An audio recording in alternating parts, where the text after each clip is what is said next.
Imagina la escena. Corre el año 1340, y dentro de los sagrados e inflexibles muros de piedra de una gran abadía, reina un silencio sacro, roto solo por el susurro de la oración y el rasguño de una pluma.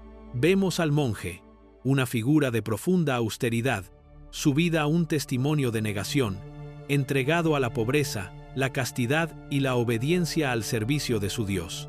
Su mundo es uno de celdas frías, comida sencilla y devoción infinita, una fortaleza espiritual construida contra las tentaciones del mundo caído. Pero, ¿y si esta fortaleza fuera simplemente una fachada, un escenario cuidadosamente construido sobre el cual se desarrollaba un drama mucho más humano? ¿Y si detrás del velo de la piedad se escondiera un mundo secreto de placeres terrenales, de carnes asadas, vino prohibido y pecados de la carne?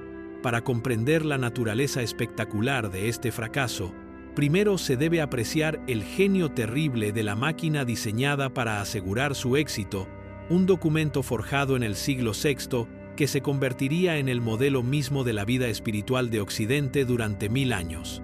Esta era la regla de San Benito, y no era una guía amable, sino un instrumento de vivisección psicológica, un manual detallado para el desmantelamiento completo del ego humano. En su corazón yacían 3 votos, 3 espadas afiladas para separar a un hombre del mundo, de su cuerpo y de su propio ser.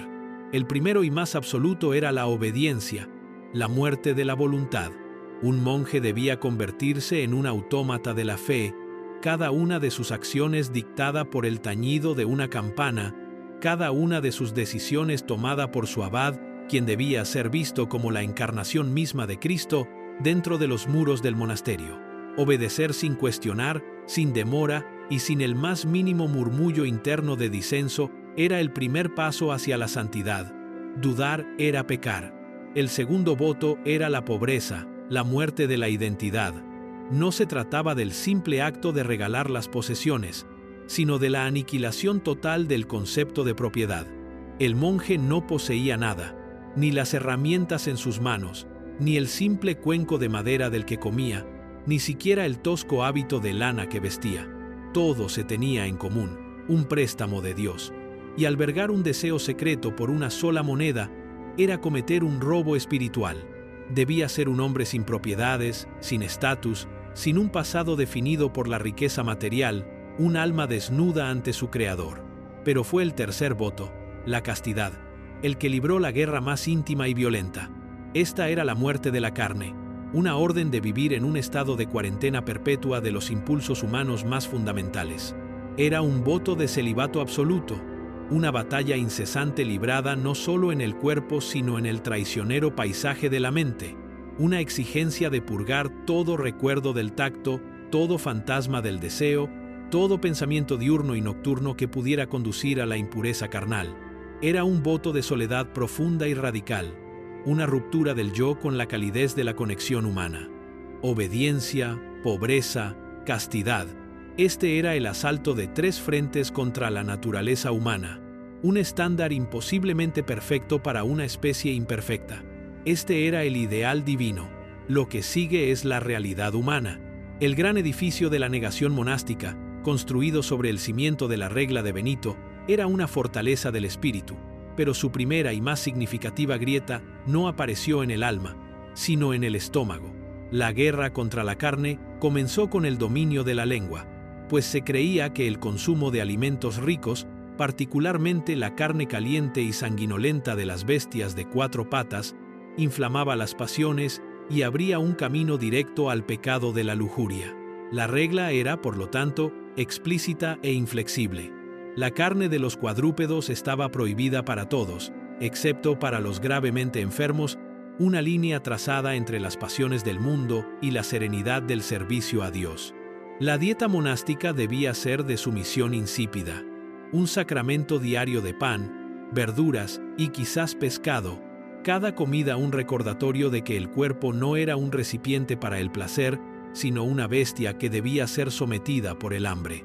Pero en la piedad legalista de la mente medieval, cada regla férrea contenía la semilla de su propia ilusión, un único hilo de excepción, que, al ser tirado por manos decididas, podía deshacer todo el tapiz del ascetismo.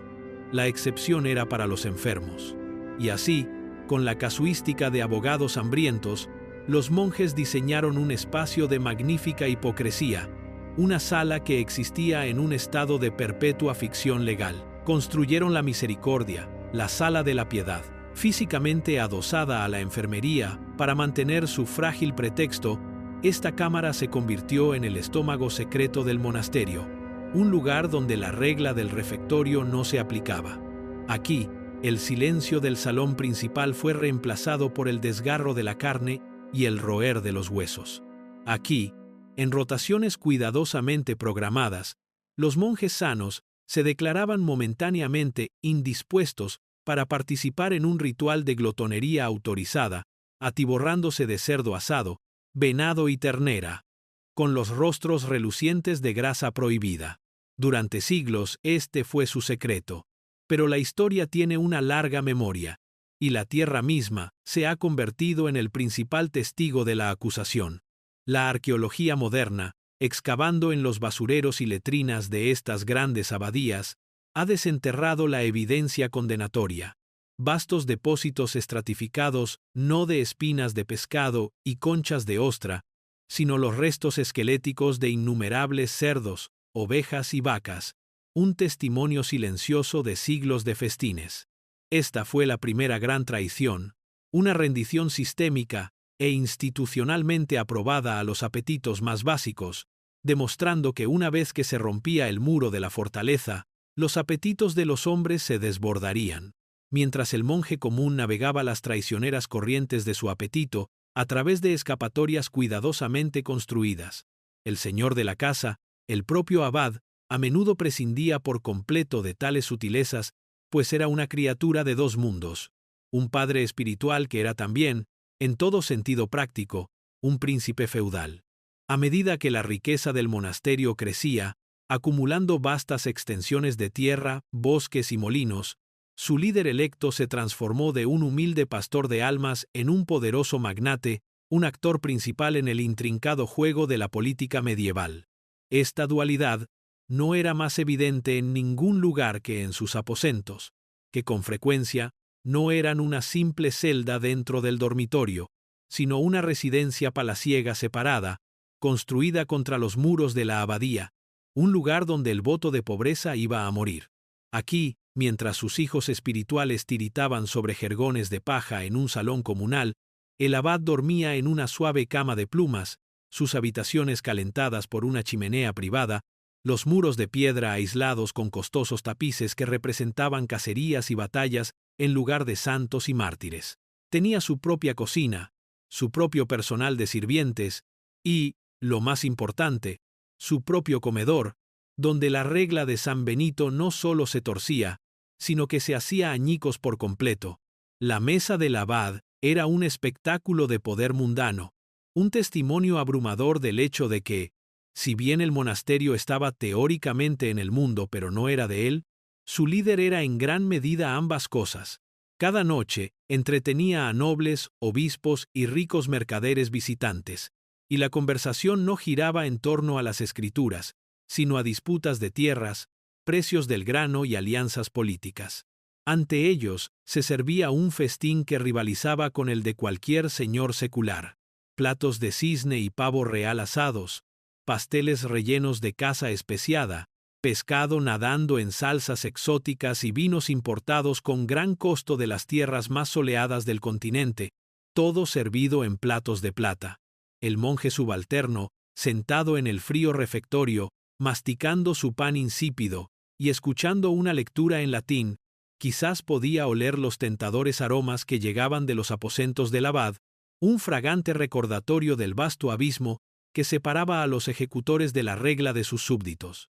Esta era la máxima hipocresía, un veneno que emanaba de la misma cabeza de la institución, un sermón silencioso que enseñaba la más peligrosa de las lecciones, que la piedad era para los desvalidos, y para los poderosos, las leyes de Dios eran meras sugerencias.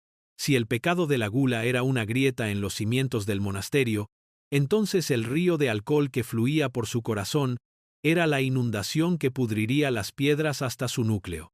En una época en que el agua era un vector de enfermedades, la cerveza no era un lujo sino un salvavidas, una forma de pan líquido que era a la vez más segura de beber y rica en calorías, lo que convertía a la cervecería monástica en una parte vital, respetada y muy rentable de la economía de la abadía. No se trataba de operaciones humildes, sino de instalaciones extensas a escala industrial, con sus grandes cubas de cobre burbujeando incesantemente, llenando el aire con el aroma dulce y pesado de la malta y el lúpulo en ebullición. A cada monje se le asignaba una porción diaria asombrosa, a menudo un galón o más de cerveza fuerte y nutritiva, una marea de bebida destinada a sostener una vida de duro trabajo y oración. Pero el sustento es un vecino cercano a la intoxicación, y este constante y fluido río de cerveza erosionó inevitablemente las riberas de la disciplina piadosa. La generosa asignación se convirtió en un torrente de tentación, y para muchos, la línea entre una bebida necesaria y un vicio debilitante se desvaneció por completo. Lo que comenzó como una herramienta para la supervivencia se convirtió en un catalizador para la condenación. Los registros oficiales de las visitas, esos sombríos libros de contabilidad del fracaso monástico, pintan un cuadro espeluznante y desesperado de las consecuencias. Aquí, en la escritura precisa e impasible de los secretarios de los obispos, está la evidencia de las casas de Dios transformadas en antros de caos etílico. Leemos de monjes encontrados desparramados e inconscientes en los jardines del claustro, de vísperas sagradas interrumpidas por cantos arrastrados y profanos desde los bancos traseros, y de hermanos violentos y pendencieros que resolvían disputas teológicas a puñetazos y con muebles rotos. La solemne y ordenada procesión a la oración se convertía en un tropiezo caótico. El silencio sagrado del claustro se rompía con risas estruendosas y furiosas discusiones de borrachos que resonaban en los salones sagrados como los gritos profanos de los demonios. Esto era más que una simple mala conducta. Era la disolución total del ideal monástico. El rígido horario de oración que daba a la vida monástica su ritmo sagrado cayó en el desorden, deshecho por hombres demasiado ebrios para despertar o con demasiada resaca para estar de pie. El brebaje del diablo, como a veces se le llamaba, hizo más que confundir los sentidos. Disolvió la voluntad, dejando el alma del monje indefensa ante las tentaciones mucho más oscuras que aguardaban en la noche. Fue el gran disolvente de los votos, la llave que abrió la puerta a la gula, a la ira y, como veremos, a los fuegos inextinguibles de la carne. Con la voluntad disuelta por la bebida y el cuerpo envalentonado por la comida rica, la fortaleza final y más fieramente defendida del ideal monástico quedó expuesta a su enemigo más implacable, el fuego inextinguible de la lujuria humana. El voto de castidad era la pieza central de la guerra del monje contra sí mismo, un compromiso de vivir como un espíritu incorpóreo, de cortar todos los lazos con el impulso primario y procreador que unía a la humanidad a la tierra. Era un sueño hermoso e imposible, y su fracaso fue tan inevitable como espectacular. La presión de esta negación, una supresión constante y violenta de la naturaleza misma, dentro de los confines cargados y exclusivamente masculinos del claustro, creó una enfermedad espiritual que estallaría en un torrente de pecado carnal.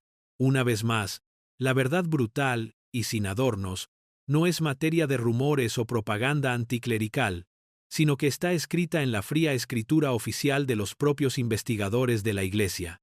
Los registros de las visitas episcopales se leen como libros de contabilidad de los condenados, página tras sombría página detallando las innumerables formas en que el voto de la carne fue grotescamente traicionado. Vemos el espectro del monje noctámbulo, sus votos sagrados desechados junto con su hábito, escapándose al amparo de la oscuridad hacia los pueblos cercanos, buscando el calor y el clamor profano de la taberna y el burdel, cambiando su alma por un momento de liberación fugaz y anónima. Los registros de la gran abadía de San Albano y otras hablan de esto como una enfermedad rampante y persistente. Más allá de estos encuentros desesperados y furtivos, estaba el pecado más calculado de la mujer mantenida, la concubina secreta establecida en una tranquila casa de pueblo, una familia fantasma, que era una burla retorcida de la vida, a la que el monje había renunciado públicamente. Y luego estaba la evidencia más condenatoria de todas, la prueba viva y respirante que no podía ocultarse o explicarse fácilmente. Los niños. Los libros de contabilidad monásticos, a su manera críptica, cuentan el capítulo final de esta sórdida historia, con entradas de anualidades y limosnas pagadas con sospechosa regularidad a ciertas mujeres del distrito, un claro registro de dinero para comprar silencio pagado por la propia institución. Este era el secreto más oscuro del monasterio, no solo los pecados de sus monjes, sino su propia complicidad en el encubrimiento, pagando para mantener el silencio y mantener las consecuencias de carne y hueso del contacto prohibido de sus hermanos. Una admisión silenciosa de que la guerra contra la carne se había perdido de manera completa y catastrófica. Si la huida del monje al burdel era un escape desesperado de la sofocante piedad del monasterio, un drama mucho más insidioso e inquietante se desarrollaba dentro de los propios muros sagrados, en la intimidad compartida del dormitorio y en los rincones sombríos del claustro. Este era el secreto más profundo y mejor guardado del monasterio, una transgresión tan denostada que se conocía simplemente como el peccatum mutum, el pecado mudo, o el crimen indecible contra la naturaleza.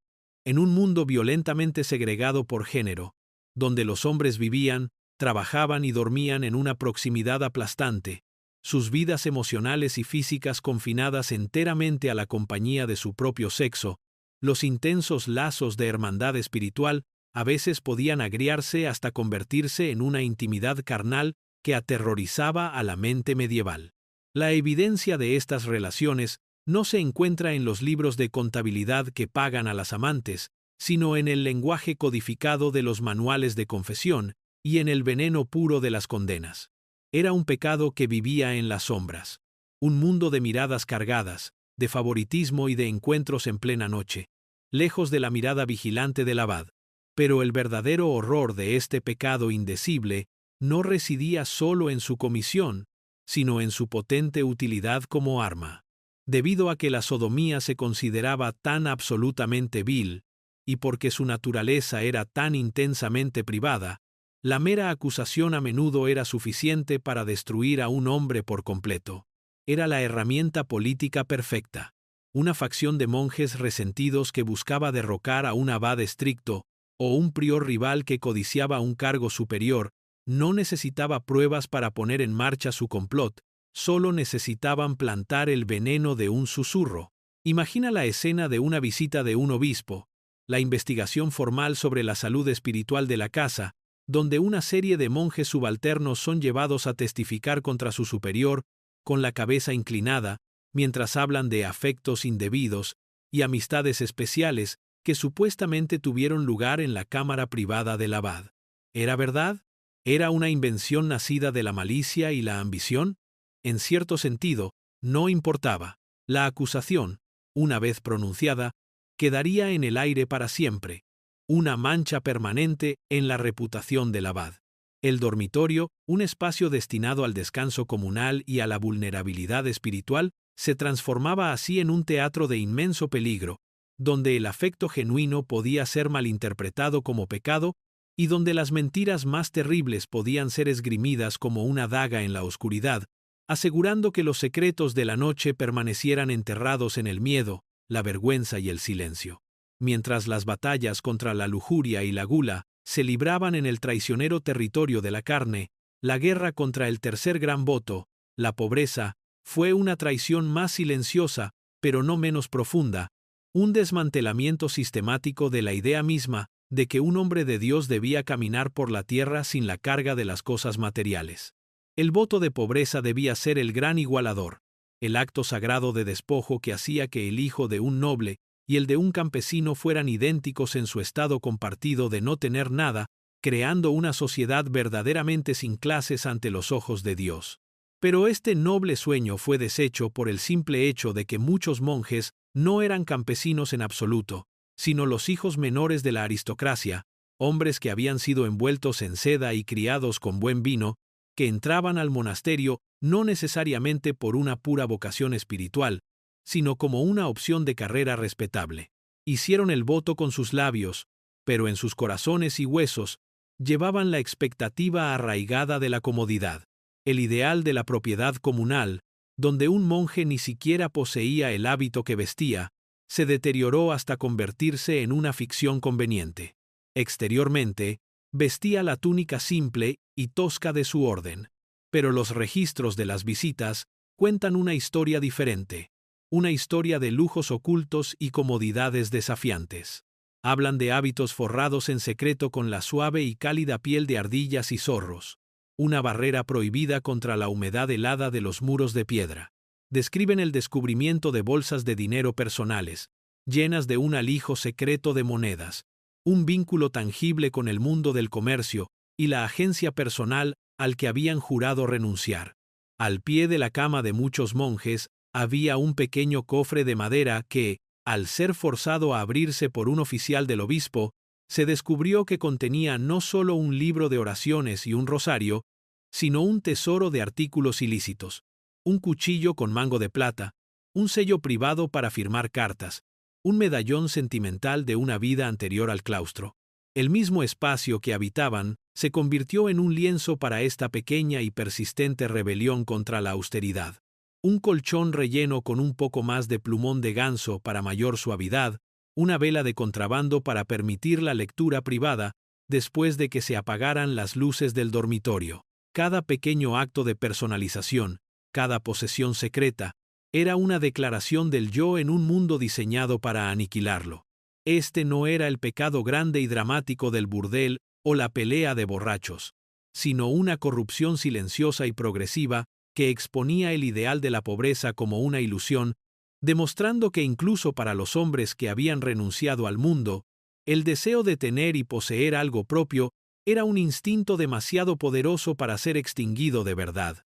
La lenta decadencia de la piedad personal encontró su monumento más perdurable no en el brillo de un cáliz de oro o en la suavidad de un hábito forrado de piel, sino en las propias piedras y mortero del monasterio, que fue reconstruido de un bastión de austeridad a un palacio de oración. La transformación fue insidiosa, un avance de comodidad que duró una generación y que comenzó como una mejora práctica y terminó como una indulgencia opulenta. El antiguo ideal de un monje tiritando en un dormitorio de paredes de piedra, con el aliento empañando el aire gélido como testimonio de su fortaleza espiritual, fue sistemáticamente desmantelado. Primero llegó el gran calefactorio, o sala de calentamiento, un concepto nacido de la necesidad que rápidamente hizo metástasis en el lujo. Lo que una vez fue un único hogar, alimentado a regañadientes en una cámara comunal, evolucionó hasta convertirse en un vasto salón con suelo de baldosas y múltiples chimeneas, con sus repisas ornamentadamente talladas por los mejores albañiles. Aquí, los monjes que habían renunciado a todas las comodidades mundanas se recostaban en bancos acolchados, con los rostros enrojecidos por el calor, enfrascados en charlas ociosas en lugar de la contemplación, las llamas rugientes, una manifestación física de sus olvidados votos de austeridad. Aún más reveladora fue la evolución del Reredorter, la letrina monástica. Mientras que los más grandes reyes y nobles de la época todavía se las arreglaban con guardarropas llenas de corrientes de aire que descargaban en fosos apestosos, la orden fue pionera en sistemas de asombrosa sofisticación. Desviaron arroyos enteros para crear canales de descarga constante bajo largas filas de cubículos privados y revestidos de madera, asegurando un nivel de saneamiento y privacidad que era la envidia del mundo secular. Esto no era humildad, era una orgullosa declaración de su riqueza e ingenio, un testimonio de un cuerpo corporativo que priorizaba la comodidad de las entrañas de sus miembros sobre el estado de sus almas. Este hedonismo arquitectónico se extendió por todo el claustro. Los dormitorios se dividieron en celdas privadas, cada una con una ventana acristalada y, en algunos casos, una pequeña chimenea personal. La enfermería se convirtió menos en un lugar para los enfermos y más en un retiro para los cansados, con mejor comida y camas más cálidas que la abadía principal. Los propios claustros, antes simples pasillos cubiertos para el paseo meditativo, ahora estaban adornados con grotescos y bestias fantásticas talladas en los capiteles, sus albañiles inspirándose más en bestiarios profanos que en la Sagrada Escritura. El diseño mismo del monasterio, concebido por sus fundadores para facilitar una vida de oración y trabajo disciplinados, era ahora un plano para la comodidad. Las piedras no mentían. Gritaban un sermón de orgullo institucional y una creencia profundamente arraigada de que ellos, los elegidos de Dios, merecían un cielo en la tierra. La fortaleza construida para proteger el alma del mundo se había convertido en una jaula dorada, sus muros meticulosamente diseñados no para mantener fuera la tentación, sino para encerrar todas las comodidades imaginables. El rígido dictado de ora et labora, oración y trabajo, se había resquebrajado hacía mucho tiempo bajo la inmensa presión de una fuerza más corrosiva que cualquier herejía, un aburrimiento profundo y aplastante para el alma. Dentro de los opulentos muros del monasterio, los días se extendían en una extensión dorada e interminable, cada hora una cuenta perfecta y pulida en un rosario de tedio. El trabajo se había convertido en un gesto simbólico, realizado por hermanos legos y sirvientes, dejando a los monjes con una abundancia de tiempo y una pobreza de propósito. Fue en los rincones sombríos de las nuevas salas con calefacción, y en la privacidad apartada de los dormitorios divididos, donde los juguetes del diablo encontraron su terreno más fértil. Comenzó con el ajedrez, el noble juego de estrategia. Sus piezas intrincadamente talladas en marfil y ébano, un regalo de un obispo visitante. Al principio, era una búsqueda intelectual y silenciosa, una agudización permisible de la mente, pero pronto la contemplación tranquila del tablero fue reemplazada por el repiqueteo de los dados, sus puntos como pequeños pecados negros rodando sobre mesas de roble pulido. Los juegos eran una huida desesperada del silencio resonante de sus propios espíritus vacíos. Inevitablemente, las apuestas se elevaron más allá del mero orgullo. Los monjes que habían hecho un voto de pobreza comenzaron a apostar, primero sus raciones de vino, luego con los pequeños tesoros ilícitos que habían acumulado, un marcapáginas con incrustaciones de plata, un salterio finamente iluminado heredado de un padre rico, incluso la promesa de favores e influencia dentro de la intrincada política de la abadía. Estas apuestas secretas engendraron una amarga cosecha de resentimiento y sospecha. Las acusaciones de trampas, antes impensables en una hermandad jurada a la honestidad, ahora se susurraban en los claustros, y la tranquila camaradería del refectorio se envenenó con rencillas silenciosas. Sin embargo, para algunos, la emoción de un juego de azar no era suficiente para llenar el vacío espiritual. El abad y sus priores favoritos, hombres de noble cuna que encontraban la vida monástica un pobre sustituto de las cortes que habían dejado atrás, se volcaron a una búsqueda más visceral y mundana. En lo profundo de los extensos bosques del monasterio, lejos de cualquier mirada indiscreta, mantenían perreras y halconeras secretas. En las frescas mañanas de otoño, salían a caballo, con sus finos hábitos de lana recogidos para la silla, soltando sabuesos en persecución de ciervos y halcones en persecución de garzas. La sangrienta y aristocrática emoción de la caza, el trueno de los cascos, el grito del halcón, estos eran los sonidos que realmente conmovían sus corazones, una pasión violenta y mundana que ahogaba el recuerdo de sus votos sagrados. Se habían convertido en señores de un feudo rico que casualmente vestían cogullas, sus oraciones una formalidad hueca antes y después del verdadero sacramento de la caza, un pasatiempo brutal que sirvió como la evidencia final y condenatoria de su absoluta bancarrota espiritual. El ajuste de cuentas no llegó con las trompetas del Apocalipsis, sino en la modesta persona del obispo Anselmo, un hombre cuya figura demacrada y ojos penetrantes hablaban de una piedad que se había marchitado hacía mucho tiempo en los cómodos salones de la abadía. Su visita era un rito antiguo y temido, pero los monjes, envueltos en la arrogancia de su riqueza, creyeron que su humildad practicada sería suficiente como siempre lo había sido.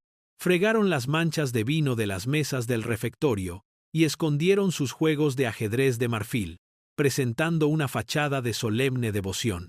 Pero Anselmo no era un hombre fácil de engañar con superficies pulidas. Veía el pecado en la gordura de las mejillas de un prior, en el fino corte de la lana de un abad, y en el profundo vacío espiritual que ninguna cantidad de salmos cantados podía llenar. El desenlace fue rápido y despiadado. Un alarde inoportuno de un hermano lego borracho, un libro de deudas de juego, descubierto bajo una tabla suelta en el escritorio. El condenatorio descubrimiento de las halconeras y perreras ocultas, cada revelación era un clavo martillado en el ataúd de su orden corrupta. La ira del obispo, cuando finalmente se desató en la sala capitular, fue un espectáculo aterrador. No habló de meras reglas rotas, sino de una confianza sagrada profanada, de una casa de Dios convertida en una guarida de Mamón y un patio de recreo para la aristocracia ociosa. Su voz, aunque nunca se elevó a un grito, cortó la asamblea como una cuchilla, despojándolos de su pretensión y dejando sus almas marchitas al descubierto. El juicio que siguió fue absoluto. El abad fue depuesto en el acto, despojado de su anillo y báculo, y sentenciado a terminar sus días en un monasterio remoto y azotado por el viento en una costa rocosa, un lugar de auténtica austeridad. Los priores que lideraban las cacerías y los juegos de azar fueron azotados públicamente ante sus hermanos, sus espaldas sangrando sobre las frías losas de piedra donde una vez se habían recostado cómodamente. Las penitencias fueron severas, meses de silencio, dietas de pan y agua, y la tarea interminable y embrutecedora de copiar la totalidad de los salmos penitenciales a mano. Cada vestigio de su indulgencia fue purgado sistemáticamente. Los finos tapices fueron arrancados, las bodegas secretas de vino selladas, y los perros de caza y halcones, esos símbolos vivos de su mundanidad, fueron sacrificados en una ceremonia sombría y silenciosa. Sin embargo, incluso en esta furia justiciera, prevaleció el instinto de autoconservación de la institución. Los informes oficiales enviados a Roma solo hablaban de fallos administrativos y del retiro voluntario por motivos de salud del abad, una ficción cuidadosamente construida para proteger a la Iglesia en general del escándalo de una casa tan completamente condenada por su propia comodidad. Con el paso del tiempo, las espaldas azotadas sanaron. El abad depuesto se desvaneció en una tumba anónima, y el monasterio, bajo una regla nueva y más estricta, reanudó los ritmos externos de la piedad. El oro fue despojado de los altares y las perreras de los sabuesos quedaron en ruinas, dejando tras de sí un edificio de austeridad forzada. Sería fácil, mirando hacia atrás, descartar a la hermandad caída como una simple camarilla de hipócritas, una historia con moraleja sobre la corrupción mundana que mancha una vocación sagrada. Pero hacerlo sería pasar por alto la verdad más profunda e inquietante que su espectacular fracaso dejó al descubierto. Su historia no es simplemente una de pecado, sino de una institución profunda y trágicamente humana. Los altos muros y los techos abovedados fueron construidos para contener y elevar el espíritu, pero nunca pudieron aislar la naturaleza fundamental de los hombres que vivían dentro de ellos. El monasterio, en su decadencia, se convirtió en un microcosmos perfecto de la eterna lucha humana, el glorioso y aspiracional alcance de lo divino, atado para siempre a la ineludible gravedad del deseo carnal. No eran monstruos, sino hombres que buscaron un ideal tan elevado que cualquier tropiezo se convirtió en una caída y cuyo inmenso privilegio los aisló de las mismas dificultades que podrían haber mantenido sus votos afilados y sus almas hambrientas de Dios. La oración y el trabajo que debían llenar sus días fueron reemplazados por un vacío de lujo ocioso, y en ese vacío se deslizó todo a lo que habían jurado renunciar: orgullo, envidia, gula y codicia. Su legado, por lo tanto, no es una simple acusación de un pasado corrupto, sino un espejo que se sostiene ante el presente. El conflicto que se desarrolló dentro de esos muros de clausura es el mismo que ruge dentro de cada corazón humano que alguna vez ha aspirado a la virtud y se ha conformado con la comodidad. Los votos olvidados y las indulgencias secretas se reflejan en cada propósito abandonado y en cada compromiso hecho en la silenciosa oscuridad. Las piedras de la abadía no cuentan una historia de santos y pecadores, sino del vasto, complejo y a menudo fallido territorio intermedio recordándonos que el mayor desafío de la fe no es defenderse de un diablo lejano, sino dominar el monasterio demasiado humano que llevamos dentro.